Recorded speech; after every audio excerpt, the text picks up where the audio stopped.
Bonjour à toi et bienvenue sur ma chaîne Vers son propre chemin.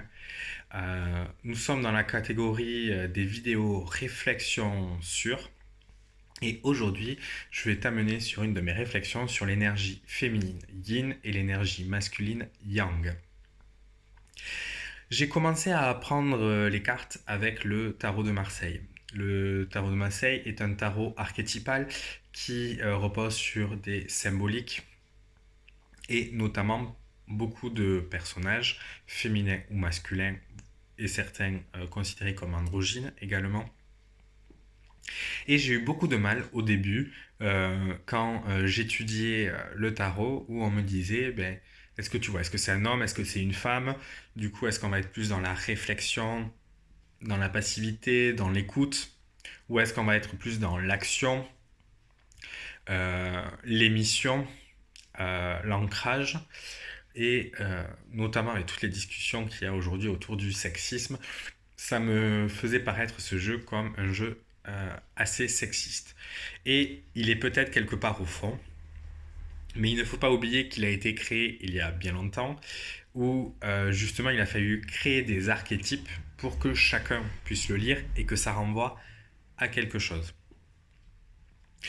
Euh, Au fur et à mesure des vidéos que j'ai pu regarder, au fur et à mesure des échanges que j'ai pu avoir autour des cartes, je me suis rendu compte qu'on faisait un raccourci en disant c'est un homme ou c'est une femme et qu'on parlait plutôt de l'énergie féminine dite yin et l'énergie masculine dite yang.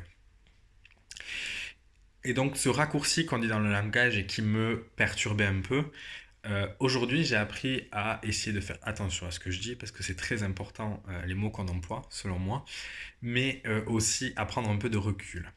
Et de toujours se rappeler que chacun d'entre nous possède en soi une énergie yin et une énergie yang.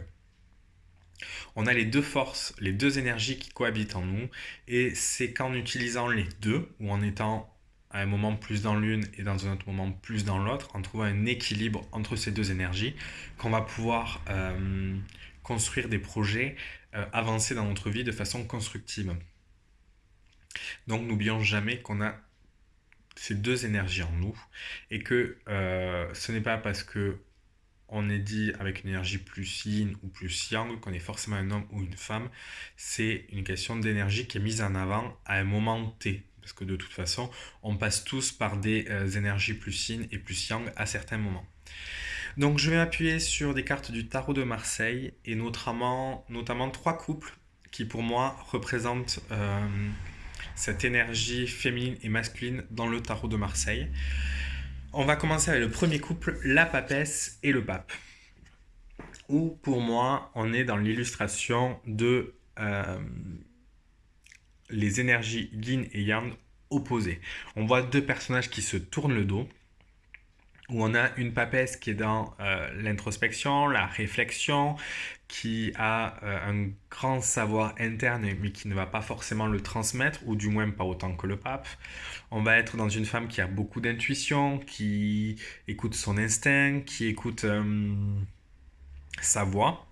Et de l'autre côté, on va avoir ce pape qui, lui, va être dans la transmission, dans l'émission de son savoir, qui va quelque part mais oui, ce qu'il a appris, donc les textes religieux, il va les retransmettre, il va les redonner.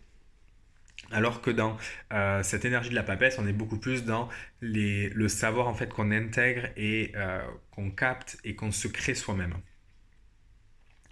Donc pour moi, on est dans cette opposition de l'énergie féminine, de ce qui est caché. On voit la papesse avec son voile, il y a des choses qui sont cachées, alors que le pape, il est en exposition totale face aux différents croyants. On est vraiment voilà, dans l'exposition. Donc on est vraiment dans deux énergies qui, pour moi, dans ce cas-là, illustrent l'opposition qu'il peut y avoir entre le yin et le yang. On va passer dans un autre couple qui représente l'énergie yin et yang.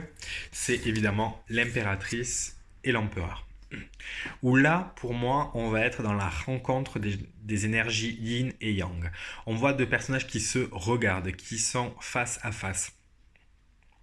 Il y a une communication, il y a un lien qui se crée. Donc on va avoir cette impératrice qui est créatrice, qui va avoir des idées, qui a des fois tendance effectivement à un peu se disperser parce qu'elle va avoir un manque d'ancrage dans ses projets, dans le faire. Et à côté, on va avoir cet empereur qui lui va être très dans l'action, qui va ancrer dans la matière les idées, qui va appliquer le plan et le faire appliquer. Donc on est vraiment dans ces deux énergies qui ne peuvent pas fonctionner l'une sans l'autre. Parce que sans les idées de l'impératrice, il n'y a pas de projet à mettre en œuvre. Et sans la mise en œuvre de l'empereur, il ne peut pas y avoir la concrétisation des idées. Et on est sans cesse dans des idées qui nous amènent toujours plus loin et qui peuvent nous détacher de la réalité. Euh, pour moi aussi, cette rencontre des énergies yin et yang dans ce couple, je le vois parce que c'est la mère et le père du jeu. On représente souvent la papesse enceinte. Dans certains jeux d'ailleurs que j'ai, on voit carrément un énorme ventre à Sainte Impératrice qui est la mère, mais qui est la terre-mère aussi. Et c'est la rencontre effectivement de la femme cisgenre et de l'homme cisgenre qui va donner la naissance d'un bébé. Donc c'est par les deux énergies qu'on va réussir à créer quelque chose. Et donc c'est pareil en nous, dans nos projets. C'est en y mêlant notre énergie yin, féminine, de créativité, d'intuition, à notre énergie yang, qui est d'ancrer dans la matière, d'aller vers, d'agir, de concrétiser, qu'on va pouvoir avancer sur nous, en nous et autour de nous. Donc pour moi, il symbolise vraiment cette union de l'énergie yin et yang qu'il faudrait arriver à mettre en place le plus souvent dans notre vie, mais pas toujours facile. Des fois, on est tellement perdu dans nos idées qu'on n'arrive pas à concrétiser, et au contraire, des fois, on est tellement dans nos actions qu'on n'arrive pas à prendre un peu ce recul pour regarder un peu ce qu'on fait. Et on va finir donc par un dernier couple dans ce tarot de Marseille qui représente l'énergie yin et yang. C'est évidemment les deux astres, la lune et le soleil. Avec la lune, on va être dans quelque chose de caché. C'est la nuit. On va être dans quelque chose de plus en nous, nos peurs, nos angoisses, mais aussi nos espoirs, nos rêves. C'est les cycles, donc effectivement, ça représente la femme parce que la femme est cyclée. Ça représente le ventre de la mère, bien sûr. Ça représente l'émotion avec la marée, l'eau étant représentative de l'émotion. Euh, L'énergie féminine et une énergie de l'émotion. Et ensuite, on a l'énergie yang, masculine, qui arrive avec ce soleil, qui lui est dans la création, il crée sa lumière, il transmet sa lumière, il met en lumière ce qu'on ne voit pas forcément et qu'on essaye de cacher avec l'énergie féminine. On va être dans la rencontre, on va être dans la nouvelle relation ou dans une relation chaleureuse. Voilà, on est vraiment dans ces deux énergies. C'est un peu comme les deux faces d'une même pièce. Et effectivement, on a le jour et la nuit. Mais il nous arrive de voir la lune en plein jour, et on voit par moments le soleil en pleine nuit. Parce que effectivement, cette lune qui n'est pas dans l'émission, parce qu'elle n'émet pas sa propre lumière, elle ne fait que refléter la lumière du soleil. Et donc, ça nous permet dans la nuit, de voir le soleil, parce que l'énergie de la lune, c'est l'énergie du soleil qui est reflétée. Alors, effectivement, c'est une lumière qu'elle peut transformer, elle peut y apporter des choses, mais elle ne fait que refléter.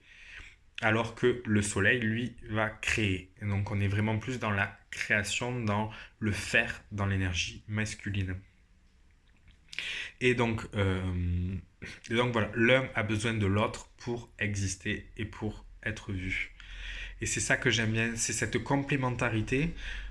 Donc on avait tout d'abord une opposition des énergies, féminines et masculines, une, une rencontre des énergies féminines et masculines, et on finit par une rencontre opposée, parce qu'ils sont tous les deux sur la même pièce, mais avec des énergies qui peuvent balancer, comme elles balancent en nous, comme on va avoir des moments beaucoup plus dans l'énergie yin et des moments beaucoup plus dans l'énergie yang.